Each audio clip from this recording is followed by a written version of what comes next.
Hello and welcome to Skeindeer Knits. My name is Ellie and I am a Norwegian living and knitting in London. And you can find me on Instagram as Skeindeer and as a designer on Ravelry called Skeindeer Knits. And that is also the name of the Ravelry group called Skeindeer Knits, and that is the best place to get in touch, to get pattern support, take part in knit-alongs and just join the Skeindeer Knits community. So yes, welcome to this knitting podcast, aka knitting talk show, whatever you want to call it. If you're a new viewer, that is basically what I do here. Talk about knitting for about an hour every week, and yeah, I design, so that's usually part of it. And also, yeah, no, there's really nothing else to it. What on earth is going on outside that building? There's a lot of men just like hanging from it.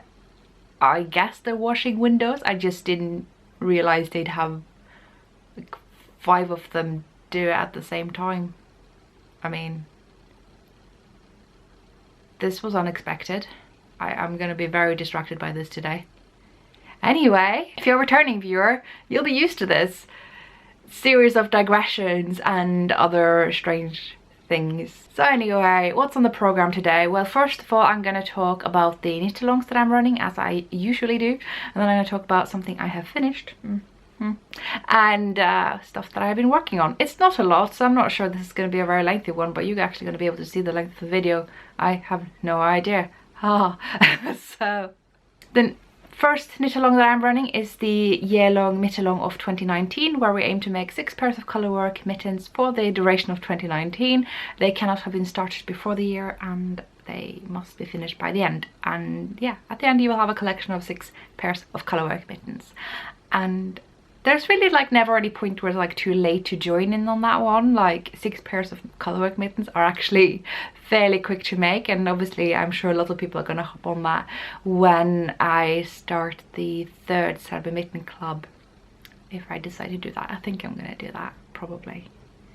How can I not do it? I thought last year was going to be last year, but like ever. But I'm like, no, it was a much bigger success than the year before. So I'm like, well, I don't know. Anyway, that's for another time. The other knit-along that I'm running is the Korsakov the Cow. I would love to show it to you now, but I have packed that away because it's gotten quite warm in London. Albeit it's been quite chilly the past week. It's been more like winter, even though it's been May. But having said that, there is a knit-along for it so that you can have yours ready for the winter again. I mean, if you're in the northern hemisphere, if you're in the southern, I don't know when you're ever going to need one. But you probably want one in like air conditioning or something.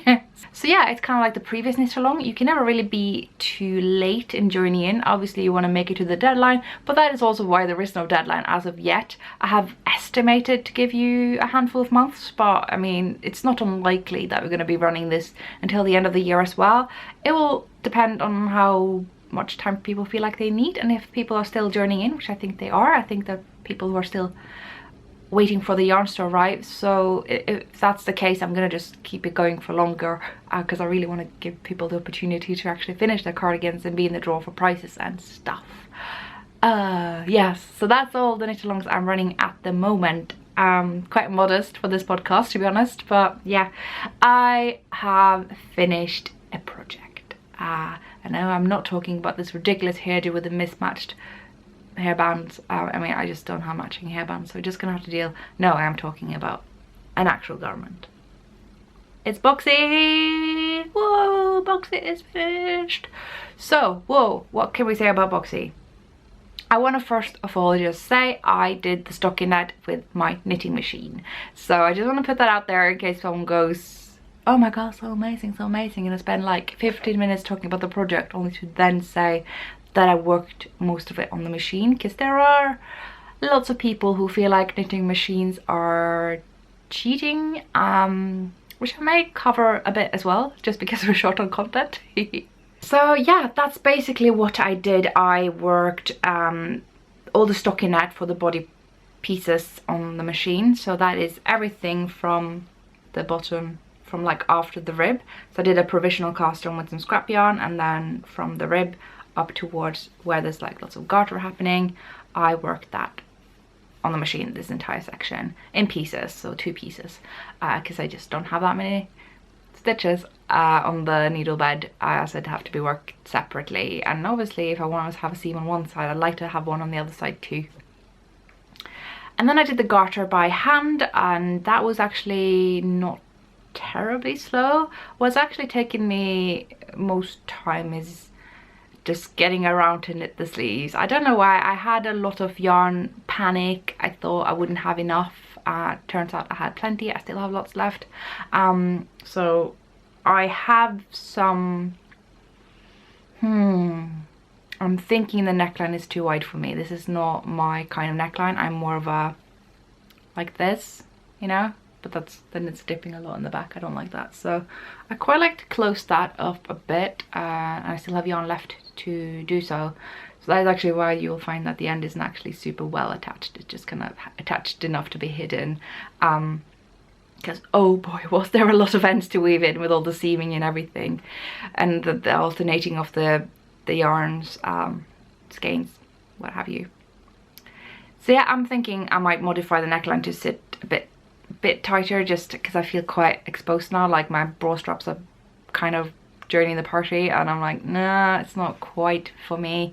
But having said that, oh my days, I love this. This is so incredibly luxurious and soft and huge and surprisingly flattering, especially on the shoulders. I don't know how this is working out. It's just the way it just hangs over the shoulders actually looks really nice. I was not expecting this. I just thought, I'm just gonna do one of those boxes on the machine because I have a machine, and why not? That's what you use a machine for, right? It's really nice. It's really nice. And of course the pattern is wonderfully clear and straightforward, and obviously accurate because it's made by the amazing Joji Locatelli, who can do no wrong. So that was a treat to go through, and it wasn't very hard to modify for the machine because it's written both for knitting flat and in the round. I believe Joji has a preference for knitting flat actually, so that makes sense. But that also made it really easy to transfer to the machine because I really just had to skip the rib part and then keep on knitting. And I used my swatch to figure out how many rows on the machine to work to get the right amount of length. For a while I was a bit worried. It looked very small and short, but of course with superwash yarns you just block it and it grows insanely. And that is kind of what happened to the neckline, because I was actually quite pleased with it, and then it opened up a lot in blocking, and I'm like, it wasn't what I was going for. And I know it looks nice. I'm sure lots of people are gonna be like, oh, that neckline looks super flattering, it's so nice. I'm like, I just feel uncomfortable with very open necklines. It's just completely personal. Nothing wrong with the design, nothing wrong with that look. If you like it, also I just feel weird. I feel exposed. It's a thing. I did extra long sleeves. They were not as long before blocking, but now they are certainly quite long, and I really like it. I wouldn't change it at all. So I can pull them properly down here if I want, but obviously once you start moving around in this, sleeves tend to pull up. So there's kind of a bit of versatility in that. It just sort of seems to fit with how I move around and such, which is apparently what I do. I don't know what this is.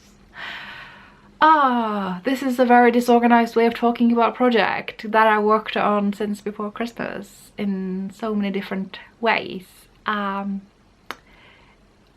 I said I worked it flat. That's not to say that I seamed it together. That was done by my friend Anushka, who has since started the Crimson Stitchery podcast here on YouTube. She's a good friend of mine here in London, so you should check her out if you haven't already. And she's a sourtelling on Instagram. And in return for her mattress stitching my boxy, I kitchen stitched a sweater of hers, because it needed to be longer and she didn't want to rip out stuff. So yes, other things. The yarn. I am using, I think it's called Z Luxe Sock by Yarn Indulgences, and this is old stash. I say old, I bought it in 2016, so it's not terribly old, but it was bought at my first yarn show. I went to the Knitting and Stitching show in London at the autumn of 2016, and I think it was like one of the last really good ones that they did. It's become more and more for the bigger commercial companies, but back then there was this Canadian yarn dyer team going up there, and they brought their amazing yarn, obviously. So this is from Canada. I wonder if they are kind of more from the French Canadian side of the country, and they have this beautiful MCN yarn. Yes, merino cashmere nylon, and it's soft. You know me, I usually am more of a woolly kind of gal, but this is just such a luxury treat. I don't even know what to say. I just it's nice.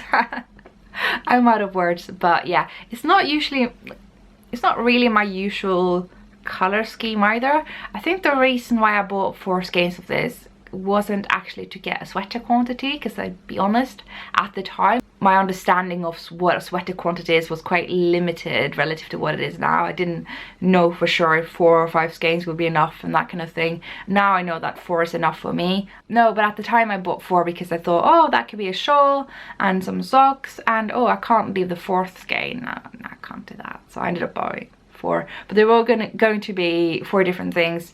But I since learned that MCN yarn, despite having nylon, isn't really the best sock yarn. The nylon is in such a small percentage that the yarn isn't actually that much stronger, and cashmere does pill an awful lot, so it's not really something I think needs to go into socks that has a lot of friction. So it just ended up not being what was intended.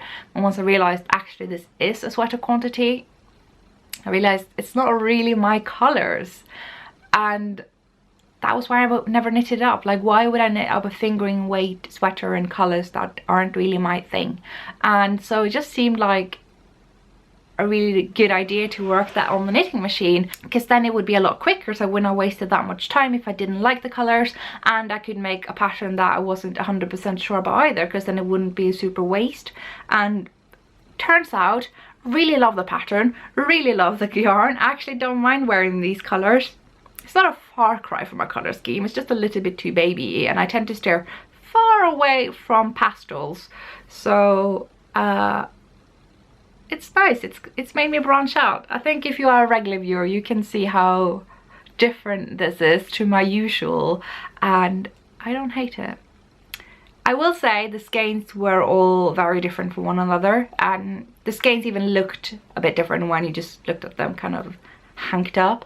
And I was told this by the people selling them to me as well, you know, just be aware that even though they may be from the same dye bath, they are very different. And I think at the time we weren't really talking so much about alternating skeins and stuff, but certainly I wasn't in that sphere. So they just straight up told me, you know, they will be different if you work them in the same project, and I just said I wasn't going to, but then I did. So it is quite different. In the front it looks more like this, hey, squishy cat necklace, and in the back it's more red, so you can see that, more red, more blue. I don't know, I'm probably the only one who can notice. And same with the sleeves, this is more faint, this is a lot more high contrast. It's fine, but yeah, that's what happens when you work skeins that are different, and you're just gonna have to live with it. So that's all good. Yeah, I'm feeling the neckline, guys. I really would like to just kind of this much out. So I think if I work a couple more rounds, bind off maybe a little bit tighter, it should work out, maybe. Yeah. So overall, really pleased with it. I think it's going to be one of those things that I'm going to snuggle up in a lot at home. I do find that the boxy looks best with leggings and trousers, and I'm more of a skirt kind of gal. Like, I'll always be wearing my leggings, case in point, no matter what I'm wearing, but I kind of feel a bit weird not having a skirt above my bum. So I think this is going to be a snuggle up in at home kind of sweater, which is fine. In terms of modifications, obviously it was a huge modification to just work it on the machine, given that I had to work the rib at the very end rather than at the very beginning. But apart from that, I modified very little. Obviously the sleeves are an exception, they are a lot longer. And I did not look at the pattern for how long the rib should have been for the cuff. And I know I worked more rounds for the rib at the bottom.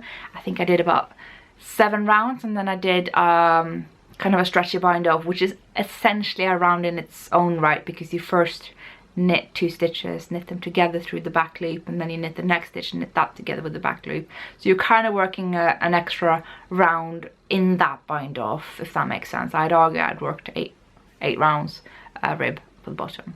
And that's it. Very little modifications apart from that. It's a really good pattern, so it doesn't really need it, and obviously it's not made to be super fitted, so it kind of is a one-size-fits-all thing, to be honest, which is obviously never true.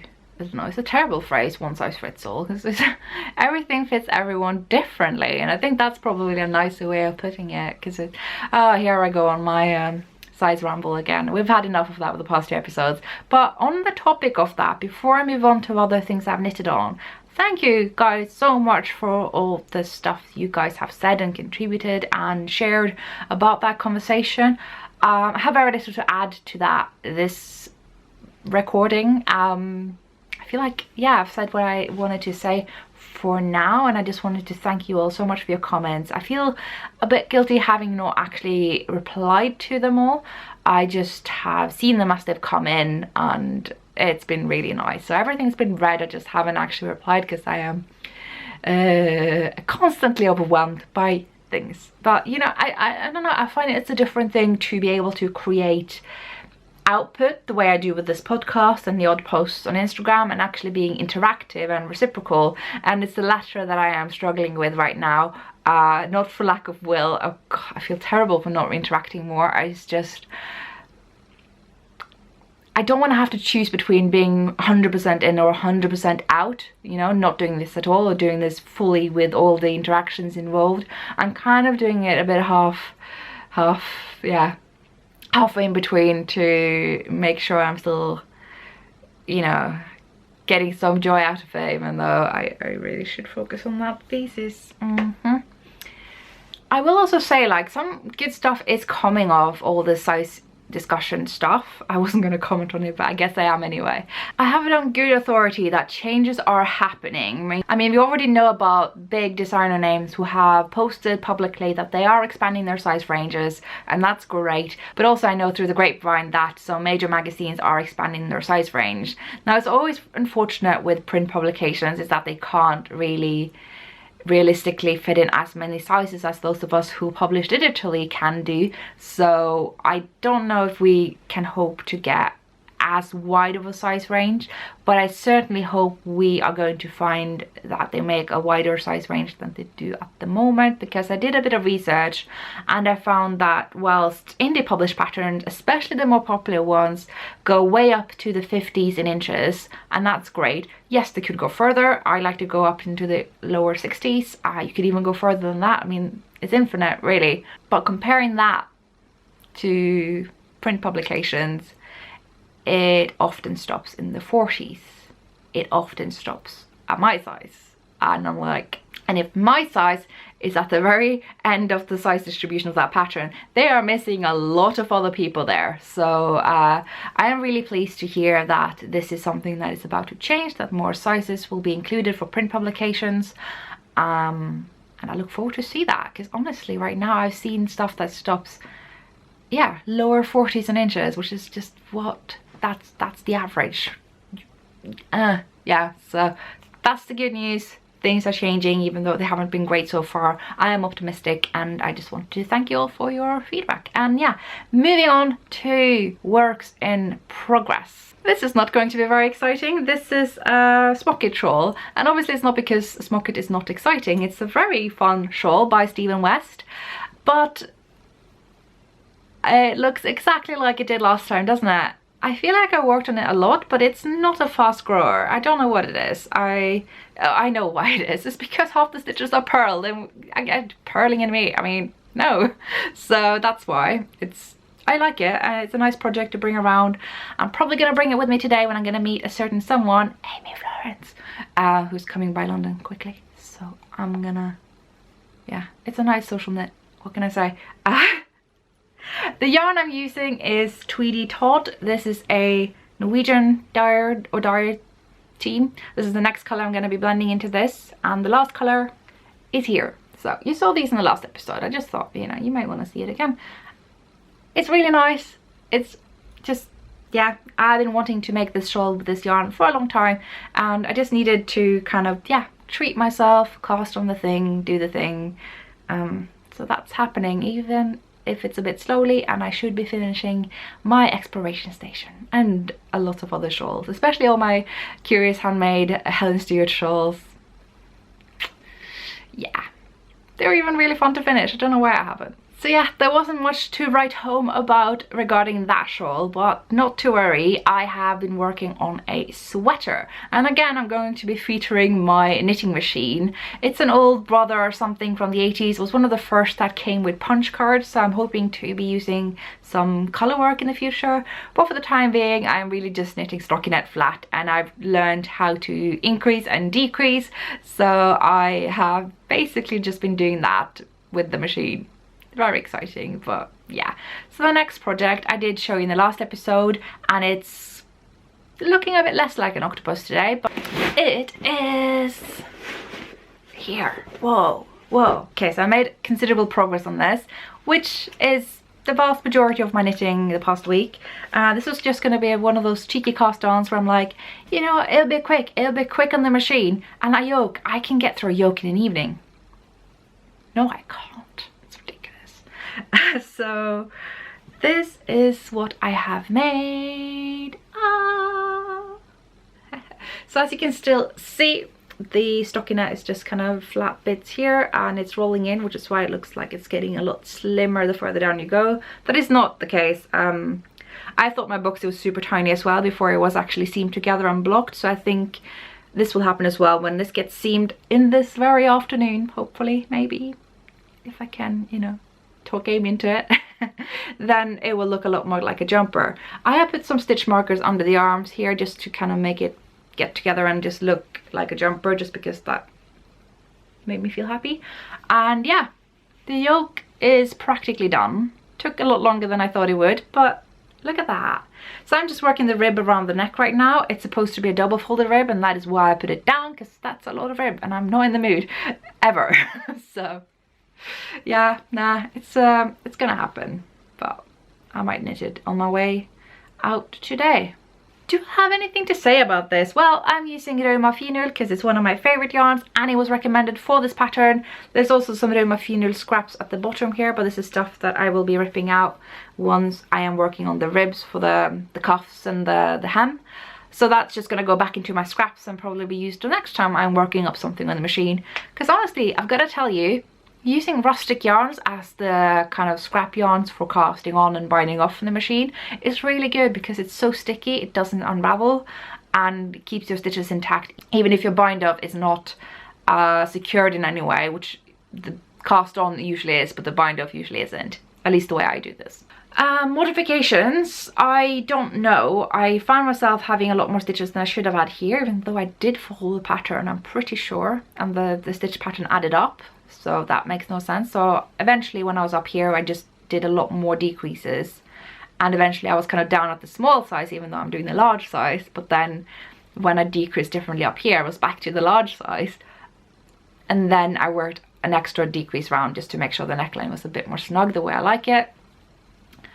And then I have worked short rows, which the pattern does not call for either, and I think that will just make it sit a bit nicer.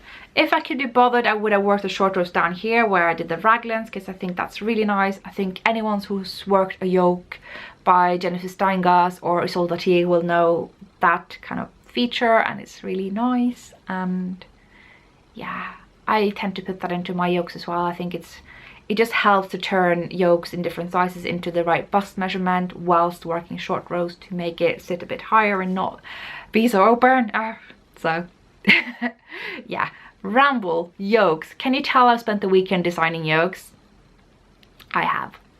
So yeah, I've just been working this mostly according to the pattern. Like I said, the body pieces, whilst being done flat on the machine, haven't been modified beyond that. I did actually not put in any short rows at the bottom where you work raglan, so there I followed the pattern too. It was only when I found the stitch count wasn't right, I just decided to, well, just modify it and decrease, sorry, a bit more frequently up here. I think that will fit really well, because I am not as broad-shouldered as the rest of my measurements would suggest according to sizing standards, which just means I can modify, and that's fine.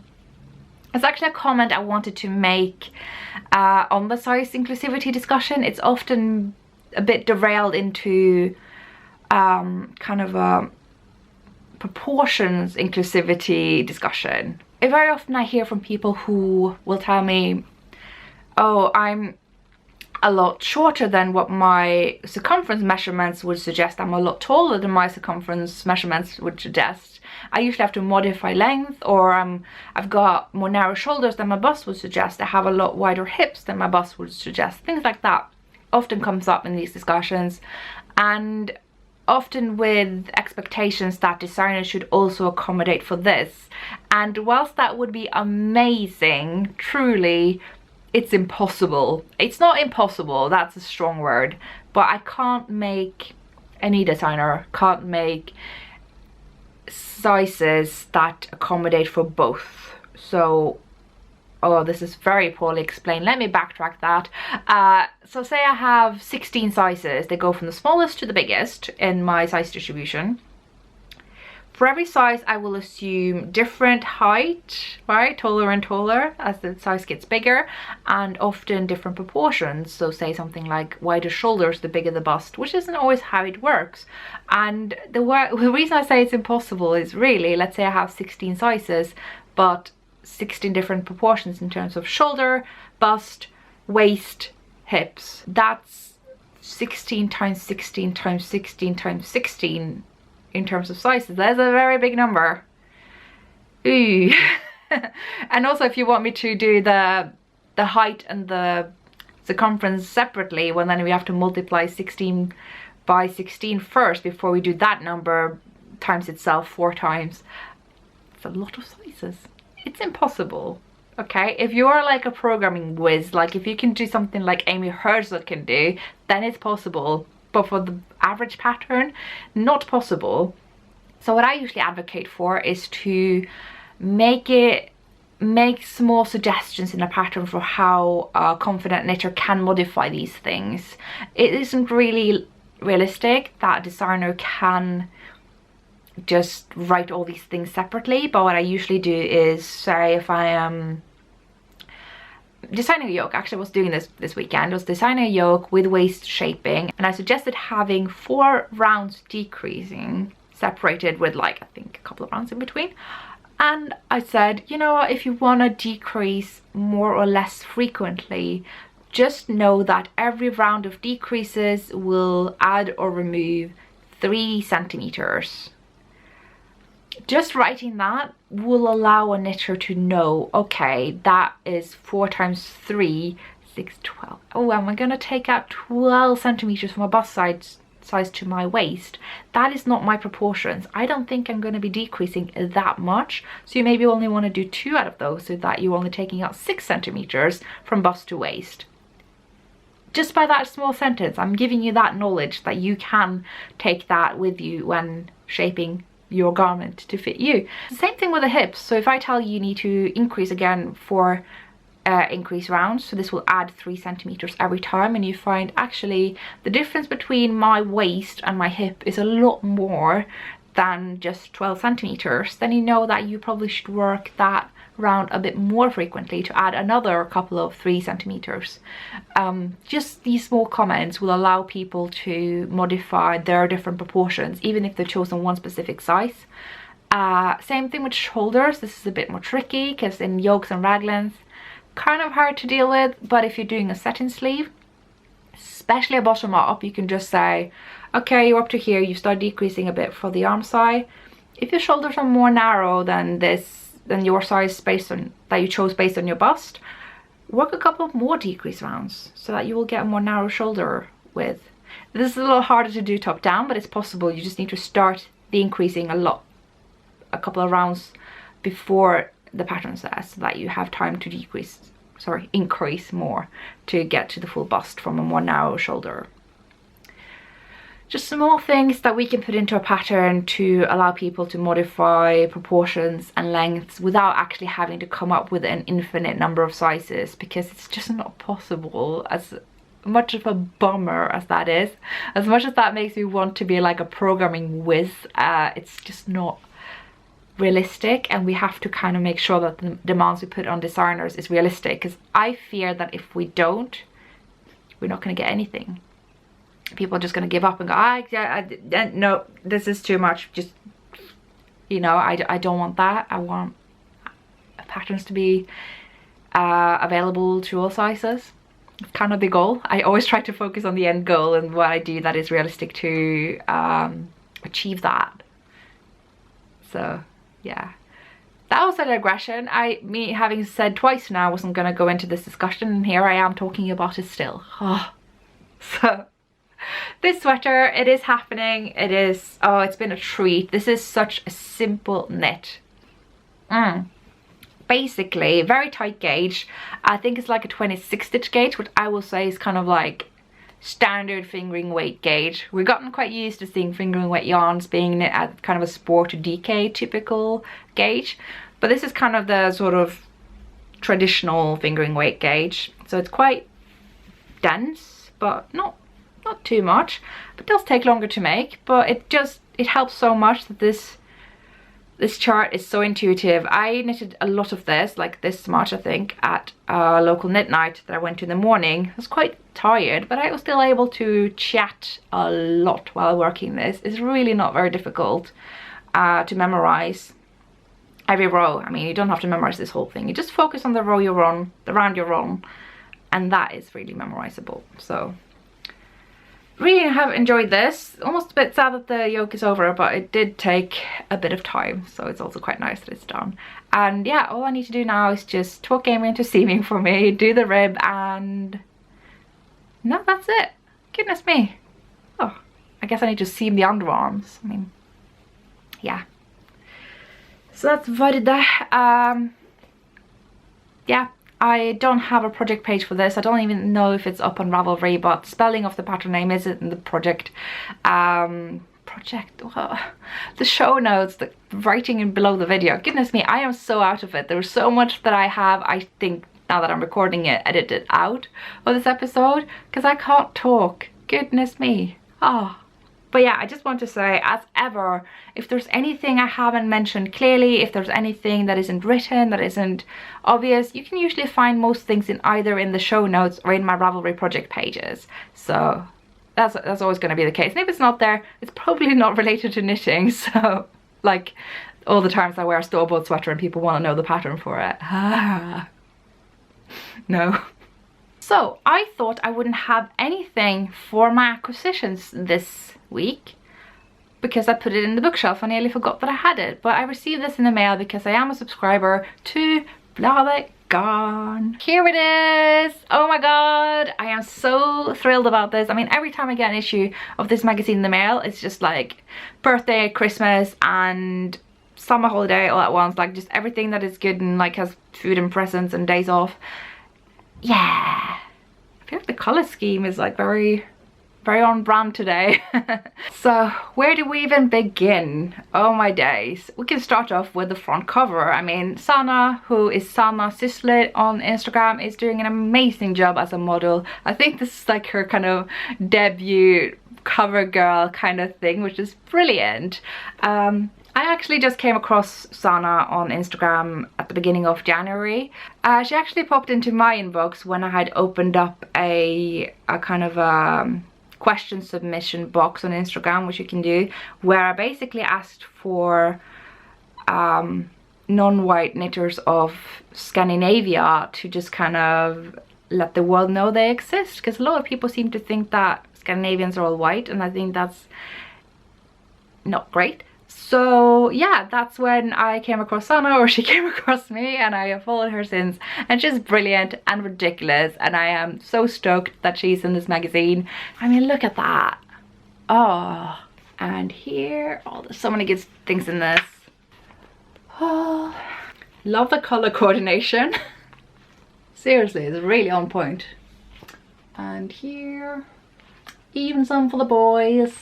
So yeah, really stoked to have this magazine in the mail. As ever, it's always a treat when I get this magazine, and I have one gripe with it though. Yeah, we're gonna go on a little ramble because I just realized this after having subscribed to this magazine since the very beginning. So in case you don't know, Bladet Garn is a Norwegian publication for knitting patterns made by indie designers, and it's really one of its kind in Scandinavia, which is great. Kind of comparable to things like Lane and Pom Pom and the likes, but it's the only one we have in Norway, and just really love it. And the thing I just found out is when you get a Bladet Garn, and this has happened more and more with later publications, is that you get way more patterns than it says. I mean, how dare they give us more patterns?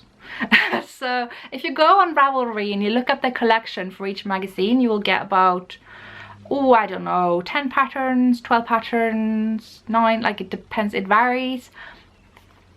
And you think that's all there is. But the thing is, these are just the collection, the exclusive to the magazine collection. There will be other patterns too. What? Okay, I'm gonna try to show you. This blanket, for instance, by Pinneguri. It's not even available anywhere else. This is technically an exclusive and you wouldn't know unless you bought the issue. It's just, ah. Then there's this hat by Birger Berge, who's a Norwegian designer. This is available through Ravelry, this pattern, but I would never have known I had this unless I'd actually, you know, read the magazine I bought. And oh my days, this shawl is everything, especially if you are a queer who's into statistics.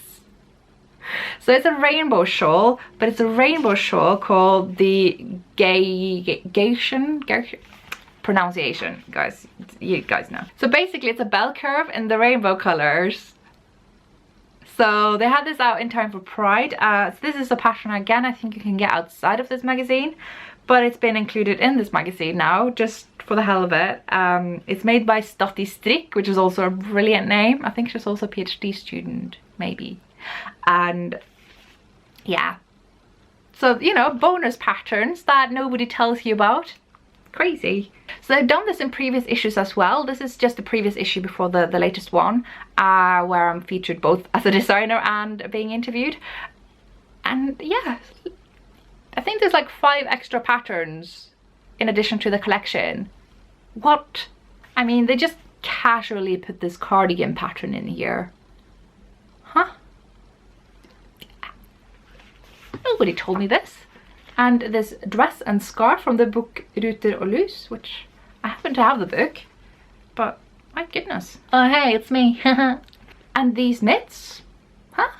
And there's even this hat here. So yeah, you get a lot of patterns, way more than you actually bargained for. I am not complaining, obviously. This is brilliant. It was such a nice surprise, and I went through all my back catalogue of their issues and just went, oh, I have that pattern. Good. Wow. Usually I just add stuff to my Ravelry library, so if I bought the latest issue of Bladet Garn, I will just add that, and then all patterns belonging to that issue will come up when I browse Ravelry and tick off in my library. But yeah, there were surprise patterns in here too, turns out, so that's really nice. So yeah, Bladet Garn. I'm really thinking about submitting to the latest pattern submission call. I don't really have time, but the theme is like worked up on big needles. Yeah, it's tempting. It is really tempting. But I'm also working on a pattern that is exactly according to those criteria that I wanted to self-publish, and I'm like, decisions. So that's basically what I have been doing this weekend. I have been developing some patterns, doing a lot of grading. I tend to do all the grading and stuff before I've even knitted the thing. I almost do the grading before I even come up with a design, just to know that these are my constraints, and then I will try to fit everything else to do with the aesthetics within those constraints. So I tend to kind of know roughly the shape and the dimensions that I want and grade that, and then I start looking for charts and stuff, and I start thinking about shaping like the waist and things like that. Very backwards, but I know that other people work that way, and it does mean that being size inclusive is a lot more feasible, because I'm not just starting with whatever my size is and grading from that. Although I will say that would work as well, because my size usually falls somewhere in the middle of my size distribution, and so that's pretty good. So other things I have been doing, finally, it happened last night. I decided it's about time I just get rid of this rubbish template I've been using for my pattern ever since I came up with the cyber mittens on a whim, and I've just kind of stuck to that template, and it's not beautiful. I don't think it bothers anyone but me, and it's very user friendly. That was my main focus. I just wanted something that was functional, something that was easy to read on screen, have everything on one page, that kind of thing. And I'm just like, it's hideous and I'm sick of seeing it. And to be honest, the idea of using a serif font was maybe good at the time, but it's not very dyslexia friendly. So I am looking for one that is without serifs. That's the little like tidbits on letters that make them look a bit more like a print letter. It's like the difference between Times New Roman and Arial. Arial has no serifs, Times New Roman has serifs. Can you tell I studied typography in upper secondary school? So yeah, I can tell the difference between Helvetica and Arial. Like, I passed the test when they're like holding just one letter side by side. I'm like, is it an Arial A or is it an Helvetica A? I can usually beat those fun talents that I have that are not very useful. But anyway, I am now looking into just changing my template. I have some ideas. So this is kind of my current template. This is Korsakofta. This is just like the specs and the pattern. Obviously this is like one page and this is the other. I just save paper, printed it this way, and I don't like it. This is the first page you'll see, right? And then it's like the horror of information, and I just need to give more space in my patterns. So I've now been working up Isbre, which is going to come out in May. So it's May now, end of May, I think. Soon, that's what I'm trying to say. Soon, it's going to come out soon. So I'm working on something that, well, this looks a lot like the other page, to be honest, but the specs page, I think, is going to look a lot more tidier. And it's just high time that I do this. Like, I've not really liked my template for a long time. It's made in Word. I mean, it's completely doable, and you can get free versions of Word to write in your patterns if you are working as a low budget designer. That's a way of doing it. But the thing is, I have Adobe InDesign and I was trained in it when I went to upper secondary school, and a year following that I studied InDesign and Photoshop and Illustrator and web design and typography, graphic design, all that stuff. And I've not really utilized most of those skills in my knitting designs, even though they are highly relevant. So I'm kind of trying to do that now. I had initially put that off because of my thesis, but for some reason last night I just gave myself permission, and yeah, I think my patterns will look better for it, even if nobody else but me have noticed until now that they haven't been, I guess, up to my internal standards that nobody have an insight to. So yeah, that is what's happening. I'm working on so many designs that I am going to try to keep a little bit secret, I think, until the autumn. There's just, from a strategic point of view, as much as I would love to share with you guys, it's like you create hype when you announce a design, and you need to be able to keep that hype going until you start to actually sell it. And if I create the hype now, there's no way that's going to be around for the autumn. So I'm just gonna, yeah, keep that as a secret, I suppose, and then I can just reassure you there will be mittens, there will be yokes, there'll be all the good things. So yeah, that is what is in the works currently. I have to get out of the house very soon, so gotta cut this short. And thank you all so much for watching, as ever, especially on this very chaotic episode that it was. I hope I can manage to edit it into something that makes sense, and I will see you next time. Bye.